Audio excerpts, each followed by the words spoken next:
옛날 옛적 강원도 깊은 산골 어느 마을에 전해져 내려오는 이야기가 있어요.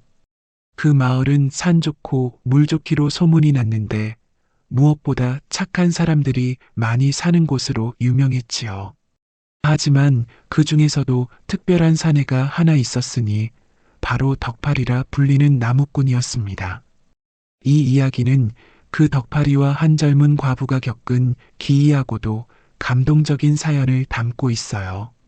웃음과 눈물, 오해와 화해, 그리고 진정한 사랑이 무엇인지를 보여주는 이야기지요. 자, 그럼 이제부터 그 이야기를 천천히 들려드리겠습니다. 귀를 기울이고 마음을 열어 들어보시기 바래요. 강원도 오지 산골 마을, 그곳에는 온 마을 사람들이 우러러보는 사내가 하나 살고 있었지요. 이름하여 덕팔, 나이는 28배, 키는 장대같이 크고 어깨는 문짝만했습니다. 덕팔이의 힘이 얼마나 센지 한 번은 마을에 호랑이가 내려와 소 한 마리를 물고 가려 하는 것을 맨손으로 잡아 혼내준 적이 있었어요. 또 한 번은 큰 바위가 산사태로 굴러떨어져 마을길을 막았는데 덕팔이 혼자서 그 바위를 들어 옮겨 놓았지요. 마을 사람들은 그런 덕팔이를 보며 입을 모아 말했습니다. 정말 하늘이 내린 장사로구나. 우리 마을에 덕팔이가 있어 든든하다네. 저런 힘이면 임금님 호위무사라도 할 수 있겠어. 하지만 덕팔이는 그런 칭찬에도 조금도 우쭐해하지 않았어요. 오히려 더욱 겸손한 마음으로 이웃을 도우며 살았지요. 혼자 사는 할머니가 있으면 나무를 해다 주고 몸이 불편한 사람이 있으면 농사일을 도와주었습니다. 그의 마음씨는 그 거대한 체구만큼이나 넓고 따뜻했어요. 어느 날 마을에 나그네 하나가 찾아왔습니다. 그는 멀리서 온 행상인이었는데 덕팔이의 소문을 듣고 일부러 찾아온 것이었지요. 정말 그런 괴력을 가진 사람이 있다는 거요? 나그네가 마을 사람들에게 물어보자 할아버지 하나가 웃으며 대답했어요. 보면 알게 되지. 덕팔이는 우리 마을의 자랑이야. 그때 마침 덕팔이가 산에서 내려오고 있었습니다. 그의 지게에는 온 가족이 한달은 쓸만한 나무가 가득 실려 있었어요. 그런데도 그는 마치 빈손으로 산책하는 것처럼 가볍게 걸어 내려왔지요. 나그네는 그 모습을 보고 눈이 휘둥그레졌습니다. 저런 일이 가능한가요? 저게 다가 아니야. 한 번은 우리 마을 우물이 말랐을 때 덕팔이가 혼자서 바위산을 뚫어 샘물을 끌어왔어. 마을 사람들의 이야기를 들은 나그네는 감탄을 금치 못했지요. 그렇게 힘이 센 사람이 이렇게 착하기까지 하다니 정말 보기 드문 일이었습니다. 그날도 덕팔이는 산에서 나무를 해 찌개에 한 짐 지고 내려오는 길이었어요.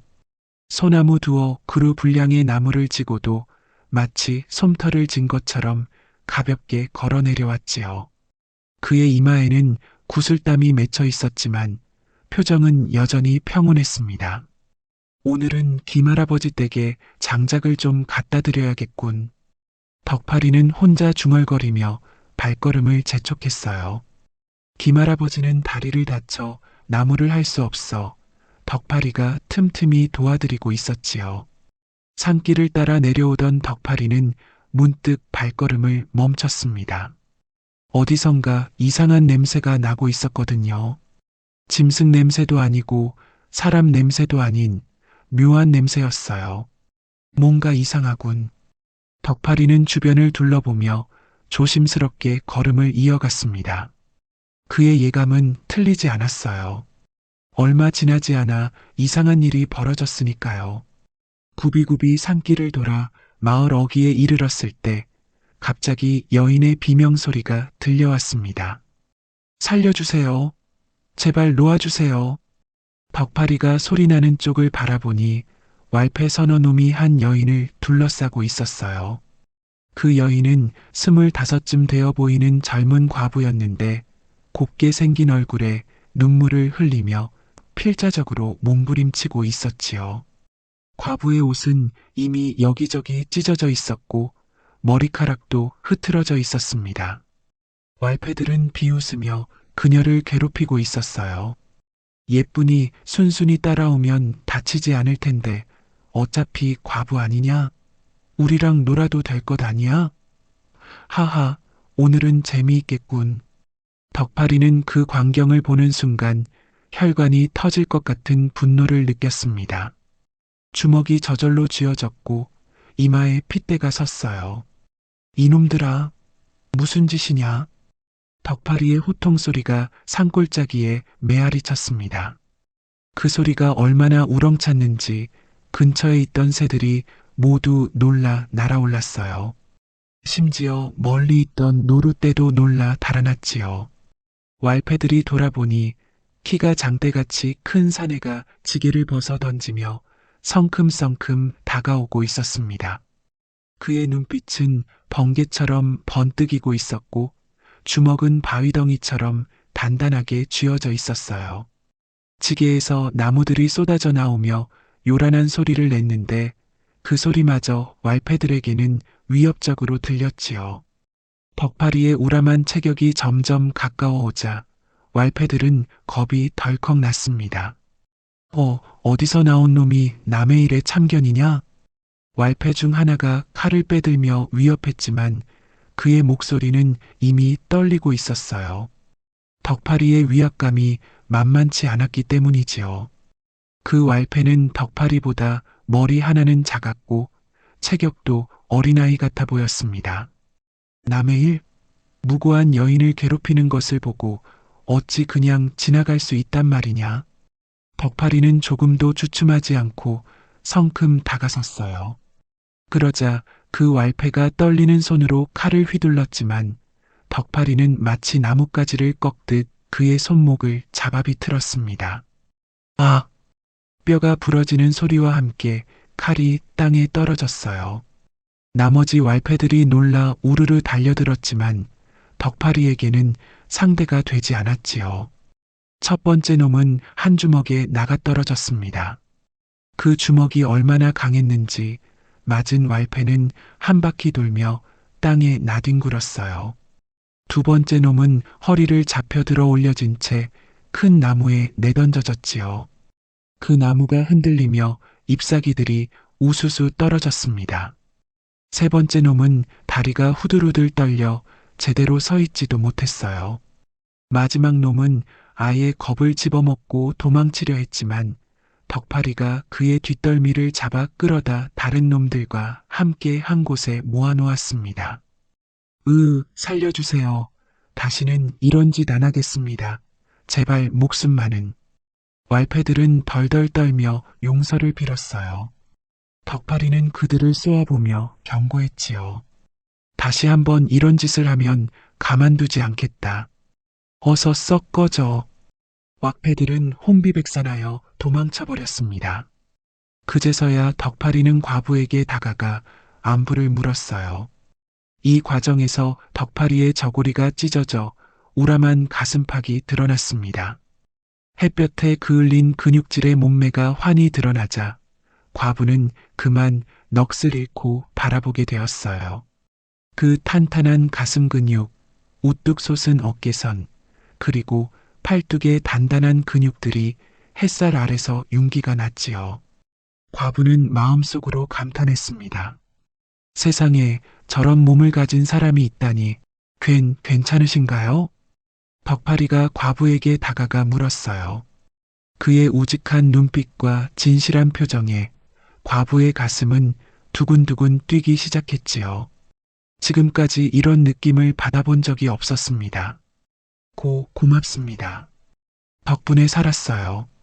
과부는 고개를 숙이며 인사했지만 눈길은 자꾸만 덕파리의 단단한 가슴팍으로 향했어요. 그녀는 과부가 된 지 3년째 그동안 이런 두근거림을 느껴본 적이 없었지요. 별 말씀을. 당연한 일을 했을 뿐입니다. 덕파리는 찢어진 저고리를 끌어당겨 몸을 가리며 담담히 말했습니다. 그 모습이 더욱 과부의 마음을 사로잡았어요. 겸손함까지 갖춘 사내라니. 그런데 성함이 어떻게 되시나요? 덕팔이라고 합니다. 부인께서는 저는 화영이에요. 이 마을 사람은 아니고 친정 어머니 병환 때문에 잠시 왔다가 화영이라고 자신을 소개한 과부는 말끝을 흐렸습니다. 사실 그녀는 남편이 죽은 후 시댁에서 쫓겨나 친정으로 돌아온 처지였어요. 하지만 그런 사정을 낯선 사람에게 다 털어놓기는 창피했지요. 그러시군요. 혼자 다니시기 위험하니 조심하시기 바랍니다. 네, 정말 고마워요. 어떻게 보답을 해야 할지. 화영은 덕파리를 올려다보며 말했어요. 그의 키가 얼마나 큰지 고개를 한참 들어야 얼굴을 볼 수 있었지요. 그런데 그것조차 매력적으로 느껴졌습니다. 보답은 무슨요? 그럼 안녕히 가십시오. 덕파리는 찢어진 지게를 주워 매고 흩어진 나무들을 다시 모으기 시작했어요. 화영은 그런 그의 모습을 한참 바라보다가 아쉬운 마음으로 발걸음을 돌렸습니다. 하지만 몇 걸음 가지 못해 뒤를 돌아보고 말았어요. 덕파리가 무거운 나무들을 혼자서 척척 들어 올리는 모습이 너무나 인상적이었거든요. 저런 사내와 함께라면 화영은 자신도 모르게 상상에 빠져들었습니다. 그리고 그날 밤부터 덕파리를 잊을 수가 없었어요. 그날 밤 화영은 잠을 이루지 못했습니다. 자꾸만 덕파리의 모습이 눈앞에 어른거렸기 때문이에요. 근육질의 가슴팍, 우직한 눈빛, 자신을 구해준 그 든든한 손길까지 모든 것이 생생하게 기억났지요. 아, 이러면 안 되는데. 화영은 이불을 뒤척이며 중얼거렸지만 마음은 이미 덕파리에게 기울어져 있었어요. 과부가 된 후 처음 느끼는 감정이었습니다. 그녀는 22에 시집을 갔는데 남편이 병으로 죽은 후 줄곧 혼자 살았어요. 시댁에서는 아들을 낳지 못했다며 구박했고 결국 쫓겨나다시피 해서 친정으로 돌아왔지요. 그동안 남자라면 쳐다보기도 싫었는데 덕파리는 달랐습니다. 이튿날 아침 화영은 일찍 일어나 정갈하게 단장을 했어요. 평소보다 신경 써서 머리를 빗고 고운 치마 저고리를 입었지요. 그리고 어머니께는 산나물을 뜯으러 간다고 거짓말을 하고 집을 나섰습니다. 사실은 덕파리가 사는 곳을 알아보러 가는 것이었어요. 마을 사람들에게 슬쩍 물어보니 덕파리는 마을 뒤편 산 중턱에 혼자 살고 있다고 했지요. 덕파리 말이야? 착한 총각이지. 부모님도 일찍 돌아가시고 혼자 산지 벌써 10년이 넘었어. 아직 장가도 안 갔나? 그게 이상해. 마을 처녀들이 줄을 서는데도 관심이 없더라고. 아마 일에만 파묻혀 사는 것 같아. 마을 안악의 말을 들은 화영은 묘한 기대감을 느꼈습니다. 아직 장가를 안 갔다는 것은 기회가 있다는 뜻이니까요. 화영은 덕파리의 오두막을 찾아갔어요. 산 중턱에 자리 잡은 그의 집은 소박하지만 정갈했지요. 마당에는 각종 농기구들이 가지런히 정리되어 있었고 집 주변에는 그가 직접 심은 듯한 채소들이 자라고 있었습니다. 덕팔날이 계신가요? 화영이 조심스럽게 불렀어요. 곧 집안에서 덕파리가 나왔는데 그는 나무를 패다 말고 나온 듯 도끼를 손에 들고 있었지요. 어제 그 부인이시군요. 무슨 일로 오셨습니까? 덕파리가 나무를 패다 말고 도끼를 내려놓으며 물었어요. 화영은 그의 땀에 젖은 모습을 보며 또다시 가슴이 뛰었지요. 하얀 속옷이 땀에 젖어 몸에 달라붙어 있었고 우람한 근육의 윤곽이 선명하게 드러나 있었습니다. 어제 은혜를 갚으려고 왔어요. 이거라도 드세요. 화영은 손에 들고 온 막걸리 한 병과 안주거리를 내밀었어요. 정성스럽게 준비한 것이 눈에 보였지요. 그럴 필요 없는데. 제발이요. 마음이 편치 않아요. 그냥 받아주세요. 화영의 간곡한 부탁에 덕파리는 어쩔 수 없이 그녀를 집 안으로 들였어요. 집 안은 바깥만큼이나 깔끔했지요. 비록 가난한 총각의 집이지만 정리정돈이 잘 되어 있었습니다. 정말 깔끔하게 사시는군요. 혼자 사니까 어쩔 수 없지요. 덕팔이는 손을 씻고 화영이 가져온 술을 함께 마시게 되었어요. 화영은 슬며시 자리를 덕팔이 곁으로 옮기며 말했지요. 덕팔 나리는 장가를 안 가셨나 봐요? 아직 그런 생각이 없어서. 젊은 사내가 어찌 그런 생각이 없어요? 혹시? 화영은 말끝을 흐리며 덕팔이를 슬쩍 바라봤어요. 그런데 덕팔이는 조금도 흔들리지 않고 담담히 술잔만 기울이고 있었지요. 이상해요. 보통 사내라면 벌써 화영은 속으로 의아해했습니다. 자신이 못생긴 것도 아니고 젊은 과부의 매력을 모를 리가 없는데 덕팔이는 전혀 관심을 보이지 않았어요. 사실 화영은 미인으로 소문이 났었습니다. 시집갈 때도 동네에서 가장 예쁜 처녀라는 말을 들었어요. 하얀 피부에 큰 눈, 오뚝한 코와 작은 입까지 정말 인형 같다는 소리를 자주 들었지요. 나리는 어떤 여자를 좋아하세요? 화영이 좀 더 직접적으로 물어봤어요. 덕팔이는 잠시 생각하더니 대답했지요. 글쎄요, 착하고 현명한 여자면 좋겠지요. 다른 건 없나요? 예쁘다든지. 외모는 그리 중요하지 않다고 생각합니다. 덕팔이의 답변에 화영은 조금 실망했어요. 자신의 외모에 자신이 있었는데 그게 통하지 않는 모양이었지요. 해가 저물어갈 무렵 화영은 핑계를 찾았습니다. 아이고, 벌써 이렇게 늦었어요. 집에 가기가 무서워요. 그럼 제가 바래다 드리겠습니다. 아니에요. 그냥 오늘 밤 여기서 재워주실 수 있어요? 마루 한쪽이라도. 덕팔이는 난처해했지만 여인을 혼자 돌려보내기가 미안해 허락했어요. 화영은 속으로 기뻐했지요.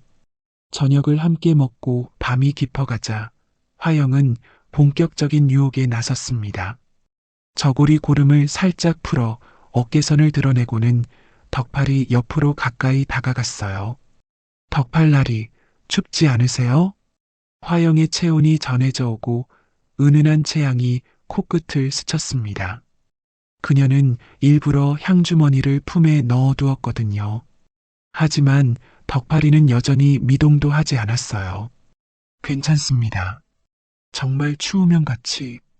화영이 손을 뻗어 덕팔이의 팔을 만지려 하는 순간 덕팔이는 슬쩍 자리를 피했지요. 부인, 이러시면 안 됩니다. 왜요? 나이도 비슷한데 저는 과부니까 상관없어요. 예의가 아닙니다. 덕팔이의 단호한 태도에 화영은 당황했어요. 자신의 매력에 넘어가지 않는 사내는 처음이었기 때문이지요. 화영은 좀 더 대담하게 접근해 봤습니다. 저고리를 더 풀어 쇄골이 드러나게 하고 덕팔이의 무릎에 손을 살짝 올려놓았어요. 나리, 정말 저한테는 관심이 없으세요? 하지만 덕팔이는 그 손을 조심스럽게 치우며 말했지요. 부인께서는 좋은 분이지만 저는 아직 그럴 준비가 안 되어 있습니다. 준비라뇨? 결혼에 대한 준비 말입니다. 함부로 여인과 가까워질 수는 없어요. 덕팔이의 진지한 대답에 화영은 오히려 더 끌렸어요. 요즘 사내들이라면 벌써 덤벼들었을 텐데 이 사람은 정말 신중하고 의젓했지요. 혹시 이 사람이 정말 여자를 모르는 건 아닐까? 화영은 속으로 다른 의심을 하기 시작했습니다. 아무리 우직한 사내라 해도 이 정도면 조금은 흔들릴 법한데 덕팔이는 나무 토막처럼 꿈쩍도 하지 않았어요. 그런 생각이 들자 갑자기 다른 의심이 고개를 들었습니다. 혹시 이 사람이 고자인가? 화영은 그런 생각에 깜짝 놀랐어요. 하지만 다른 설명이 안 되는 상황이었지요. 이렇게 건장하고 젊은 사내가 여자에게 전혀 관심을 보이지 않다니. 그 밤 화영은 뒤척이며 밤을 새웠어요. 한편으로는 덕파리의 신중함에 더욱 끌렸지만 다른 한편으로는 혹시 모를 의심에 마음이 복잡했지요. 반면 덕파리는 마루 끝에서 코를 골며 편안히 잠들었습니다. 그에게는 정말 아무런 잡념이 없었던 거죠. 다음 날 아침 화영은 일찍 일어나 덕파리를 위해 아침을 준비했어요.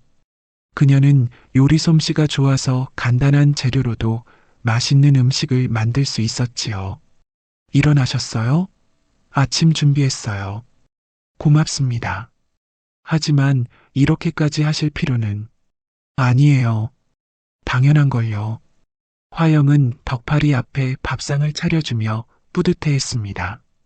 이런 식으로 자연스럽게 가까워질 수 있을 거라고 생각했거든요. 그런데 덕파리는 밥을 먹으면서도 계속 거리를 두려고 했어요. 화영이 반찬을 떠주려고 하면 제가 할게요라고 말하며 피했지요. 정말 이상한 사람이야. 화영은 속으로 중얼거렸습니다. 하지만 그런 모습이 오히려 더 매력적으로 느껴졌어요. 다른 남자들과는 확실히 달랐거든요. 이튿날부터 화영은 아예 작정을 하고 덕파리의 오두막을 드나들기 시작했어요. 음식을 해주겠다, 빨래를 해주겠다, 청소를 해주겠다며 갖가지 핑계를 대면서 말이죠. 부인, 정말 괜찮다고 했는데. 아니에요. 혼자 사는 총각이 어찌 이 모든 걸 다 해요? 제가 도와드릴게요. 화영의 끈질긴 호의에 덕파리는 결국 손을 들고 말았어요. 사실 혼자 살다 보니 불편한 점이 많았거든요. 특히 요리는 정말 서툴렀지요. 화영이 해주는 음식은 정말 맛있었습니다. 된장찌개 하나만 해도 덕파리가 먹던 것과는 천지 차이였어요. 김치도 직접 담가주고 반찬도 여러 가지 만들어 주었지요. 어쩜 이렇게 요리를 잘하세요? 시집살이 할 때 배웠어요. 시어머니가 워낙 까다로우셔서. 화영은 잠시 어두운 표정을 지었다가 이내 밝게 웃었어요. 과거의 일은 이제 잊고 싶었거든요. 며칠이 지나자 덕파리도 화영의 존재에 익숙해졌습니다. 그녀가 와서 이것저것 돌봐주니 확실히 생활이 편해졌어요. 하지만 여전히 선을 지키려고 노력했지요. 어느 날 화영은 겨울을 대비해 장작을 많이 패두어야겠다며 덕파리에게 부탁했습니다. 날씨가 점점 추워지는데 장작이 부족할 것 같아요. 덕팔나리의 힘이면 금세 끝날 텐데. 그럼 도와드리겠습니다. 덕파리는 도끼를 들고 마당에 쌓인 통나무들을 패기 시작했어요. 그의 괴력 앞에서 통나무들은 마치 두부 자르듯 순식간에 쪼개져 나갔지요. 후, 후. 도끼가 내려칠 때마다 바람 소리가 났습니다. 덕파리의 저고리는 금세 땀에 젖어 몸에 달라붙었고 우람한 근육들이 움직일 때마다 물결처럼 일렁거렸어요. 화영은 멀찍이 서서 그 광경을 바라보며 가슴을 조아렸습니다. 햇살 아래 땀방울이 반짝이는 덕파리의 등짝, 도끼를 휘두를 때마다 팽팽해지는 팔뚝의 근육, 그리고 거친 숨소리까지. 아, 저런 사내와 함께라면 화영은 자신도 모르게 뜨거워지는 몸을 부채질하며 상상에 잠겼어요. 그런 그녀의 시선을 의식이라도 한 듯 덕파리는 더욱 힘차게 도끼를 휘둘렀지요. 사실 덕파리도 화영의 시선을 느끼고 있었습니다. 하지만 그는 일부러 모른 척했어요. 자신이 혼란스러워지는 것이 싫었거든요. 1시간쯤 지나자 덕파리의 온몸이 땀으로 흠뻑 젖었습니다. 저고리가 몸에 달라붙어 근육의 윤곽이 선명하게 드러났어요. 화영은 그 모습을 보며 목이 말라오는 것을 느꼈지요. 부인, 물 좀 주실 수 있나요? 아, 네. 금세 가져다 드릴게요. 화영은 서둘러 우물가로 달려가 시원한 물을 길어왔어요. 덕파리가 바가지로 물을 들이키는 모습을 보며 화영은 자신도 목이 말라오는 것을 느꼈지요. 고맙습니다. 덕파리가 물을 다 마시고 나서 남은 물로 얼굴을 씻었습니다. 물방울이 턱 끝에서 떨어지며 가슴팍으로 흘러내렸어요. 화영은 그 모습을 넋 잃고 바라보다가 갑자기 덕파리가 재채기를 하는 것을 보고 깜짝 놀랐습니다. 에치, 에치, 어머, 감기 기운이세요? 아니요. 무슨 향 냄새가. 덕파리는 코를 킁킁거리며 주변을 둘러봤어요. 화영이 몰래 뿌려둔 향주머니 냄새였지만 덕파리에게는 오히려 재채기만 나게 할 뿐이었지요. 에치, 부인, 혹시 무슨 향을 쓰시나요? 아, 그게 아무것도 안 했는데. 화영은 당황해서 거짓말을 했지만 덕파리는 계속 재채기를 해댔어요. 에치, 에치, 미안합니다. 자꾸 재채기가. 그런 덕파리를 보며 화영은 더욱 답답해졌습니다. 향을 뿌려도 재채기만 하고 몸을 드러내 보여도 나무만 쳐다보고 정말 이 사람이 고자인가 봐요. 화영은 한숨을 내쉬며 속으로 중얼거렸어요. 하지만 포기할 수는 없었지요. 이런 좋은 남자를 놓칠 수는 없었거든요. 며칠 뒤 화영은 다른 방법을 시도해 봤습니다. 일부러 물동이를 나르다가 그 앞에서 넘어진 척 했어요. 아야, 괜찮으세요? 덕파리가 급하게 달려와 화영을 일으켜 세웠습니다. 이때 화영의 저고리가 흘러내려 어깨가 드러났어요. 아, 죄송해요. 화영이 일부러 당황한 척하며 저고리를 고쳐 입었지만 덕파리는 시선을 돌리며 말했지요. 다치신 곳은 없으신가요? 네, 괜찮아요. 고마워요. 화영은 실망했습니다.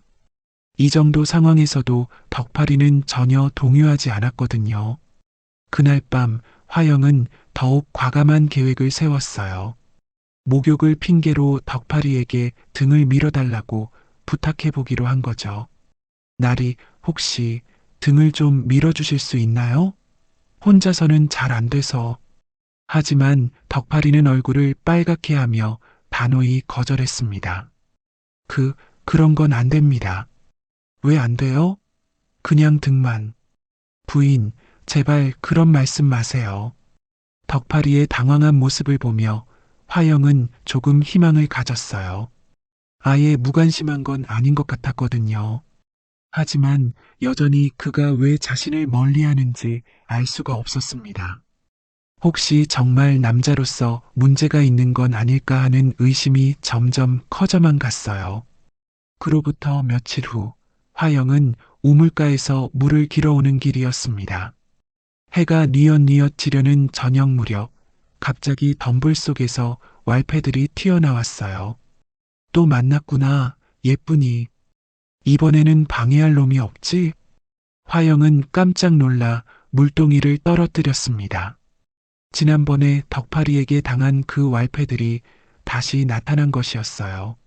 하지만 이번에는 더 많은 사람들이 함께 있었지요. 제발 또 이러지 마세요. 이번에는 그 장사놈이 없으니까 누가 널 구해주겠냐? 왈패들이 화영을 둘러싸며 음흉하게 웃었습니다. 화영은 필사적으로 소리쳤어요. 덕팔라리, 덕팔라리. 하지만 덕파리의 오두막은 멀리 떨어져 있어 목소리가 닿지 않았어요. 아무리 불러도 소용없어. 순순히 따라와. 이번에는 끝까지 가는 거야. 왈패들이 화영의 팔을 잡아 끌기 시작했습니다. 그런데 이상하게도 그들은 예전보다 조직적으로 움직이고 있었어요. 마치 누군가의 지시를 받은 것처럼 말이죠.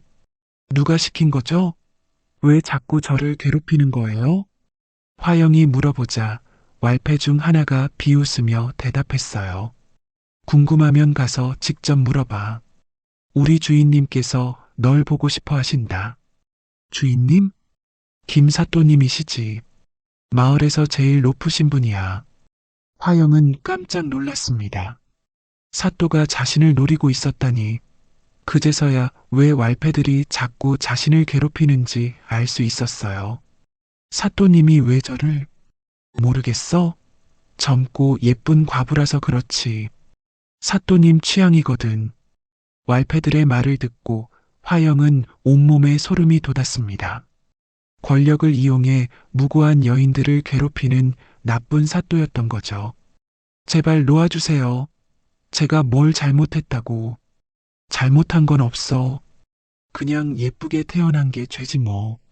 왈패들이 화영을 끌고 가려고 하는 그때였습니다. 이놈들이 또 우레 같은 목소리와 함께 덕파리가 나타났어요. 그는 나무를 하러 가던 길에 화영의 비명을 듣고 달려온 것이었지요. 이번에는 우리가 준비를 단단히 했다. 왈패 두목이 칼을 빼들며 큰 소리쳤지만 목소리가 떨리고 있었습니다. 지난번에 악몽이 떠올랐거든요. 준비? 무슨 준비 말이냐? 덕파리가 성큼 다가서자 왈패들은 일제히 칼을 빼들었어요. 이번에는 대여섯 명이나 되었지요. 게다가 활을 든 놈도 있었습니다. 다들 덤벼. 왈패들이 우르르 달려들었지만 결과는 뻔했어요. 덕파리의 주먹 앞에서 칼은 무용지물이었지요. 첫 번째 놈은 주먹 한 방에 기절했고 두 번째 놈은 발길질에 나동그라졌습니다. 세 번째 놈이 칼로 찌르려 하자 덕파리는 그 손목을 잡아 비틀어 버렸어요. 으악! 활을 든 놈이 화살을 쏘았지만 덕파리는 그것을 맨손으로 잡아채 버렸습니다. 그리고 그 화살을 되던져 활을 든 놈의 어깨에 꽂았어요. 아! 나머지 놈들은 겁을 집어먹고 도망치려 했지만 덕파리가 그냥 놔둘 리 없었습니다. 어디 가려고? 덕파리가 도망치는 왈패 하나를 붙잡아 허리띠를 풀어 나무에 묶어버렸어요. 그리고 남은 놈들도 하나씩 잡아 모두 결박했지요. 이제 말해봐. 누가 시켰느냐? 그건. 왈패들이 입을 다물고 있자 덕파리는 그중 하나의 목덜미를 잡았습니다. 말하지 않으면 너희들을 모두 관아에 넘겨버릴 것이다. 사또님이 시키셨습니다. 결국 왈패 중 하나가 실토했어요. 사또가? 네, 김사또님께서 그 여자를 데려오라고. 덕파리와 화영은 깜짝 놀랐습니다. 마을에 사또가 배후에 있었다니. 왜 사또가 이런 짓을? 사또님께서 그 여자를 탐하신다고. 왈패의 말에 화영은 몸서리쳤어요. 그동안 자신을 노리던 자가 바로 사또였다니. 이 더러운 놈들.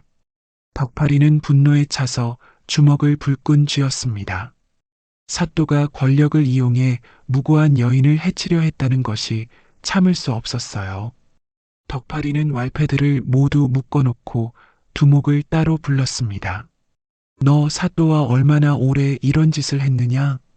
그건 정직하게 말하면 목숨은 살려주겠다. 덕파리의 무서운 눈빛에 왈패 두목은 결국 모든 것을 털어놓았어요. 사또님께서는 마을의 젊은 여자들을 모두 탐내셨습니다. 우리더러 끌고 오라고 하시고 거부하면 죽이겠다고 협박하시고 그럼 지금까지 몇 명이나? 10명도 넘을 겁니다. 모두 사또님 별채에. 덕파리의 얼굴이 점점 일그러졌어요. 사또의 죄악이 생각보다 훨씬 심각했던 것입니다. 증거는 있느냐? 사또님께서 우리에게 돈을 주실 때마다 받아 적게 하신 장부가 있습니다. 어디에? 저희 은신처에. 덕파리는 왈패 두목을 앞세우고 그들의 은신처로 향했어요. 동굴 속에 숨겨진 장부에는 사또의 비리가 낱낱이 기록되어 있었지요. 그 장부를 보며 덕파리는 경악했습니다. 여인 납치는 물론이고 뇌물수수, 세금 횡령, 무고한 백성들을 괴롭힌 기록들이 빼곡히 적혀 있었거든요. 이것으로 충분해요. 덕파리는 장부를 품에 넣고 곧바로 인근의 포도청으로 향했어요. 포도대장은 처음에는 시골 나무꾼의 말을 믿지 않으려 했지만 장부를 보고는 깜짝 놀랐지요. 이것이 정말이냐? 왈패 두목도 데려왔습니다. 직접 들어보십시오. 포도대장은 왈패 두목을 신문한 후 사태의 심각성을 깨달았어요. 즉시 부하들을 이끌고 마을로 달려갔지요. 김사또는 별채에서 술에 취해 있다가 포졸들에게 붙잡혔습니다. 무슨 짓이냐? 내가 사또인데. 김사또, 당신은 권력을 남용하여 무고한 백성들을 해친 죄로 체포됩니다. 사또는 끝까지 발버둥 쳤지만 증거가 확실한 이상 변명의 여지가 없었어요. 별채에서 구출된 여인들의 증언까지 더해져 그의 죄상은 명백해졌지요. 제발 살려주세요. 다시는 이런 짓 안 하겠습니다. 이놈, 지금까지 얼마나 많은 사람들을 괴롭혔는데. 포도대장은 사또를 포승줄로 결박하며 말했어요. 왈패 무리들도 모조리 잡혀갔고 마을은 마침내 평화를 되찾을 수 있었습니다. 마을 사람들은 덕파리를 영웅처럼 받들었어요. 화영은 그런 덕파리를 보며 더욱 마음이 끌렸지요. 정말 대단하세요. 어떻게 그런 용기를, 당연한 일을 했을 뿐입니다. 덕파리의 겸손한 모습에 화영은 더욱 빠져들었습니다. 힘도 세고 마음도 착하고 용기도 있는 완벽한 남자였거든요. 며칠 후 포도청에서 상금까지 받게 되었어요. 사또를 잡는 데 공을 세웠다는 이유였지요. 덕파리는 그 돈으로 마을에 다리를 놓아주고 어려운 사람들을 도왔습니다. 마을 사람들의 존경은 더욱 커졌고 화영의 마음도 더욱 확고해졌어요. 모든 소동이 끝나고 며칠 후 화영은 용기를 내어 덕파리에게 자신의 마음을 고백했습니다. 덕팔라리, 네, 무슨 말씀이시길래 그리 심각한 표정이세요? 덕파리가 나무를 패던 손을 멈추고 돌아봤어요. 화영은 한참을 머뭇거리다가 입을 열었습니다. 저와 함께 살아주실 수 있나요? 네. 덕파리는 깜짝 놀라 도끼를 떨어뜨렸어요. 나리께서 절 2번이나 구해주셨고 그동안 지켜본 나리의 인품도 훌륭해요. 저는 나리를 진심으로 좋아합니다. 화영의 고백에 덕파리는 한동안 말을 잇지 못했습니다. 그녀의 마음을 모르지 않았지만 선뜻 받아들이기가 어려웠어요. 부인의 마음은 고맙지만 왜요? 무엇이 문제인가요? 저는 그냥 나무꾼일 뿐입니다. 부인은 양반가 출신이시고 그런 게 무슨 상관이에요? 신분이 사랑보다 중요한가요? 화영의 간절한 눈빛에 덕파리는 마음이 흔들렸어요. 하지만 여전히 고개를 가로저었지요. 부인께서는 저를 잘 모르십니다. 저는 뭘 더 알아야 하나요? 나리의 착한 마음, 의로운 성품, 그걸로 충분해요. 화영은 눈물을 글썽이며 말했습니다. 덕파리는 그런 그녀를 보며 가슴이 먹먹해졌어요. 정말 저 같은 사람과 함께 살 수 있겠어요? 물론이에요. 나리보다 좋은 사람이 어디 있겠어요? 화영의 진심 어린 고백에 덕파리도 마침내 마음이 흔들렸습니다. 사실 그도 화영에게 끌리고 있었거든요. 시간을 좀 주세요. 얼마든지 기다릴게요. 하지만 제 마음은 변하지 않을 거예요. 그날 밤 덕파리는 잠을 이루지 못했어요.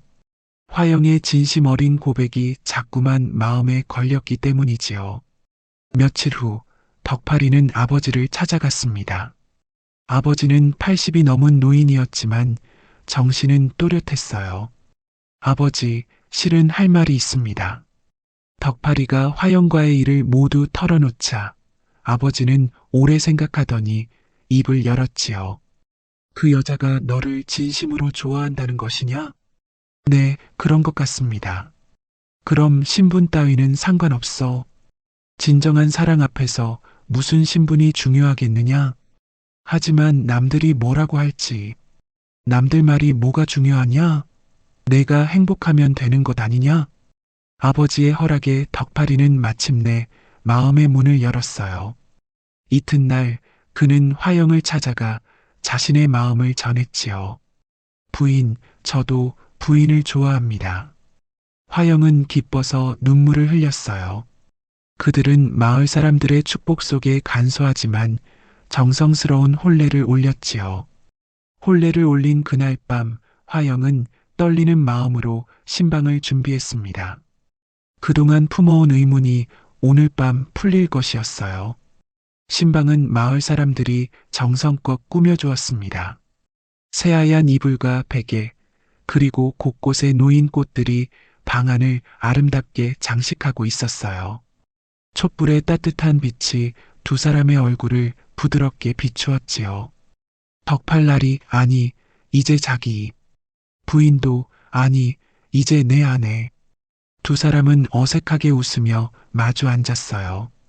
촛불이 흔들리며 방 안을 은은하게 비추었지요.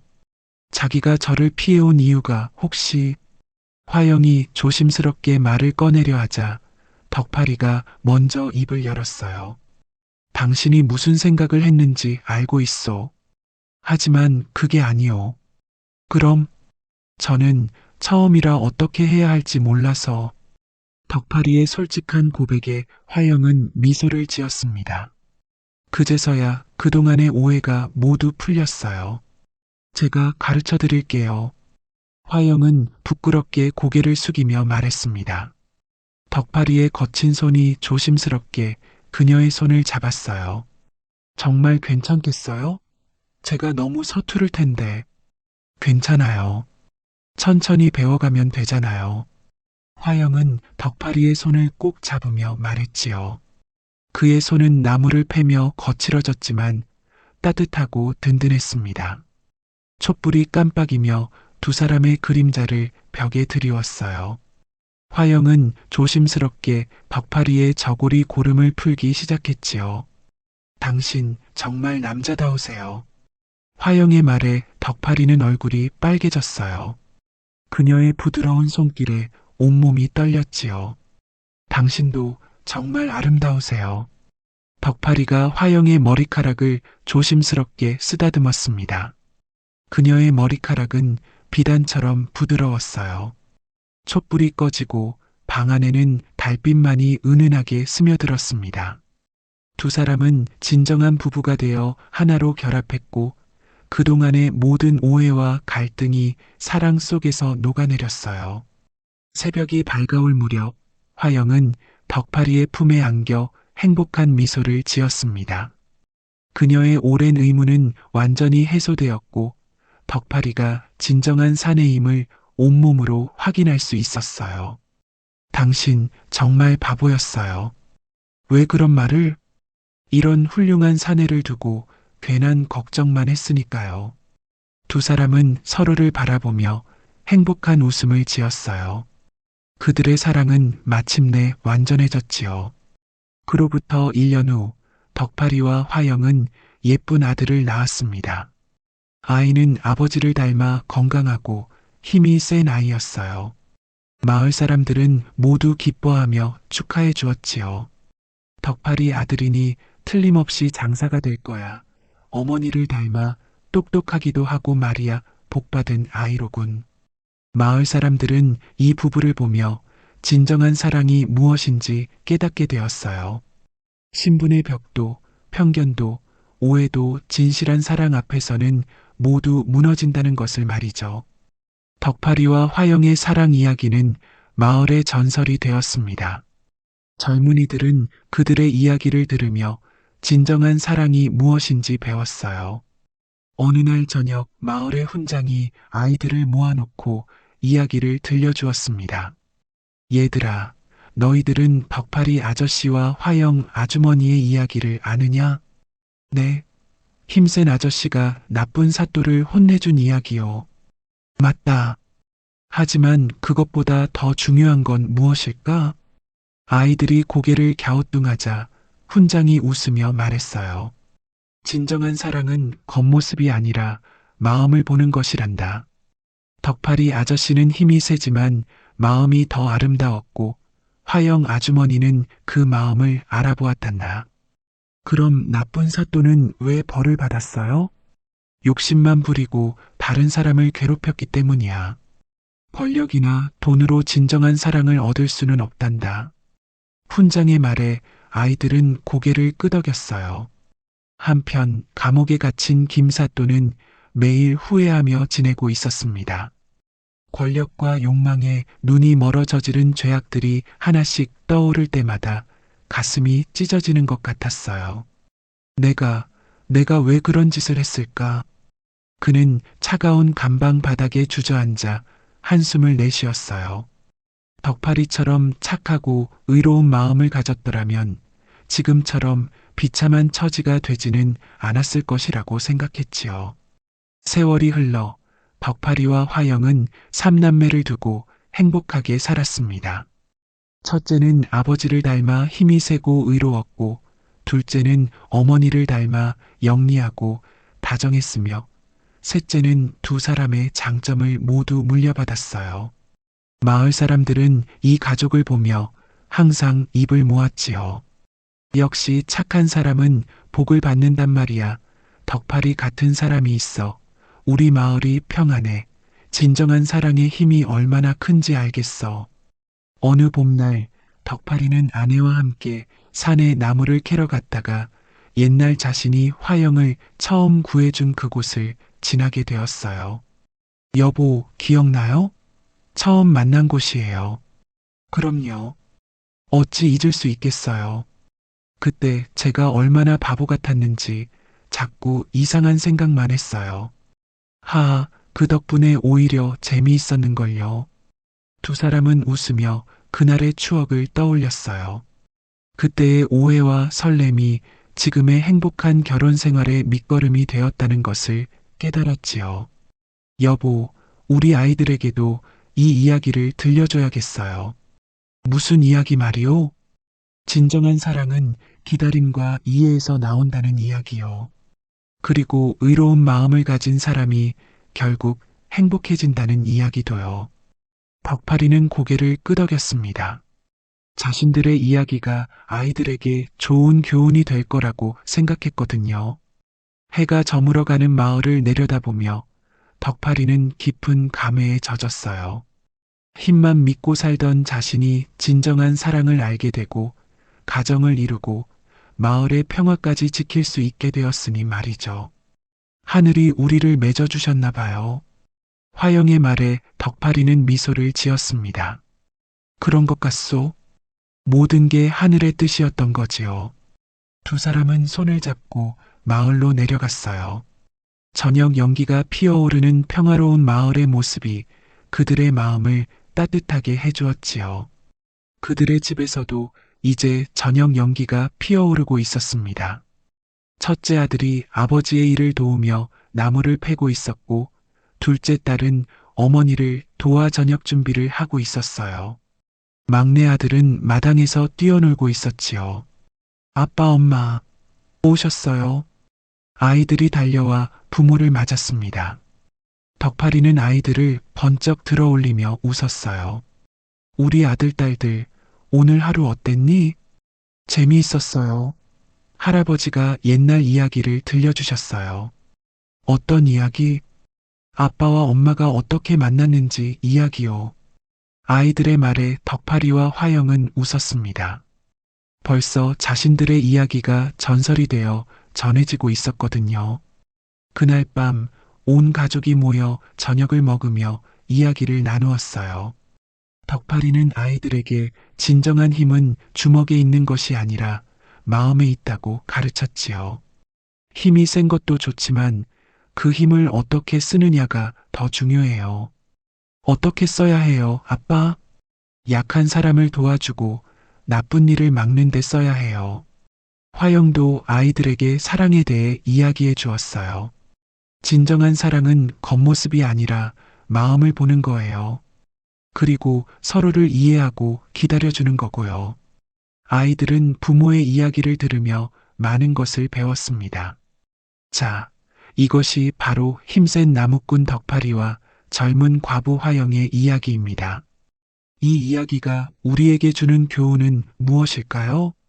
첫째, 진정한 힘은 주먹에 있는 것이 아니라 마음에 있다는 것입니다. 덕파리의 괴력보다 더 강했던 것은 의로운 마음이었으니까요. 아무리 힘이 세더라도 그 힘을 나쁘게 쓰면 아무 소용이 없어요. 하지만 덕파리처럼 남을 도우는 데 쓴다면 그 힘은 세상을 아름답게 만드는 힘이 되지요. 둘째, 사랑은 조급해하지 말고 기다릴 줄 알아야 한다는 것입니다. 화영이 성급하게 굴었을 때는 이루어지지 않았지만 진심을 보여주었을 때 사랑이 결실을 맺었으니까요. 진정한 사랑은 시간이 걸리더라도 서로를 이해하고 믿어주는 과정이 필요해요. 셋째, 권력과 욕망에 눈이 멀면 결국 파멸한다는 것입니다. 김사또처럼 지위를 남용하여 백성을 괴롭히는 자는 반드시 응보를 받게 마련이죠. 권력은 백성을 위해 쓸 때만 진정한 힘이 되는 거예요. 넷째, 신분의 벽은 진정한 사랑 앞에서 무너진다는 것입니다.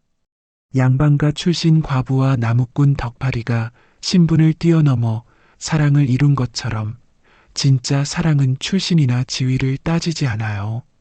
다섯째, 오해는 소통으로 풀린다는 것입니다.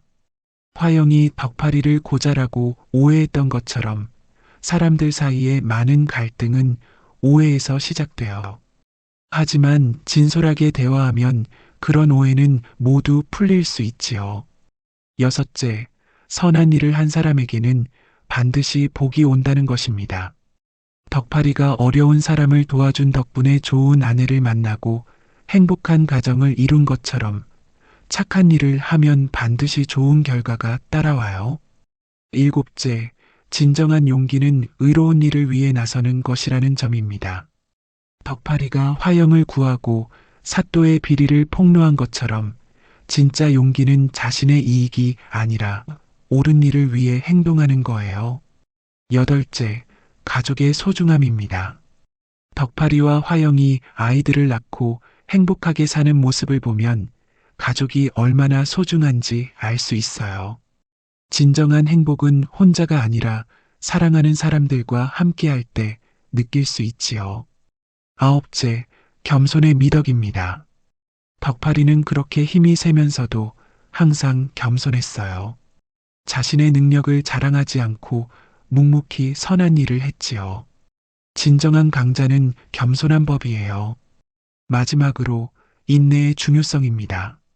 화영은 처음에는 덕파리의 마음을 얻지 못했지만 포기하지 않고 계속 노력했어요. 그 결과 마침내 사랑을 이룰 수 있었지요.